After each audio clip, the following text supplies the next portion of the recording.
Hi everyone, আসসালামু আলাইকুম। আমি আমার সুইং মেশিনের জন্য একটা এক্সটেনশন টেবিল নিয়েছি।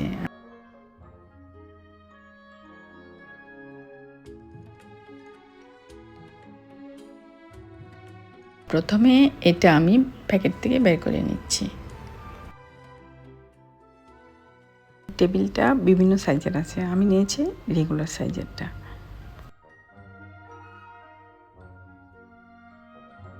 দেখুন, আমি টেবিলটা বের করে নিয়েছি, আর ফ্রন্ট সাইডে দেখুন স্কেল দিয়ে আছে, আর ব্যাক সাইডেও দেখুন। ব্যাক সাইডে যে 5টা স্ক্রু দিয়ে আছে, এগুলো ঘুরিয়ে মেশিনের হাইট অনুযায়ী সেট করা যায়। তো দেখুন, এই স্ক্রুটা এরকম, তো আপনারা মেশিনের হাইট অনুযায়ী এটা সেট করে নেবেন। আপনারা সবগুলো স্ক্রু এভাবে ঘুরিয়ে মেশিনের হাইট অনুযায়ী সেট করে নেবেন, ঠিক আছে? আমি সবগুলো স্ক্রু সেট করে নিচ্ছি। তো স্ক্রুগুলো লাগিয়ে নিয়েছি। এখন আমি একটা ফ্ল্যাট জায়গায় টেবিলটা বসিয়ে দেখব টেবিলটা ঠিক আছে কিনা।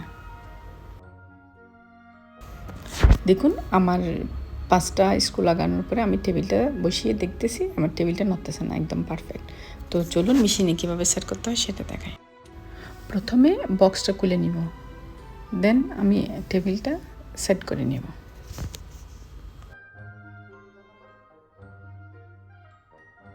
তো দেখুন, আমার টেবিলটা একদম পারফেক্টভাবে সেট হয়ে গিয়েছে। তো আমি আমার স্টিচিংয়ের জন্য এক্সট্রা স্পেস পেয়ে গেলাম। এটা অনেক কাজের একটা জিনিস। তো এতক্ষণ সাথে থাকার জন্য আপনাদেরকে অসংখ্য ধন্যবাদ। সবাই ভালো থাকবেন, সুস্থ থাকবেন। আল্লাহ হাফেজ।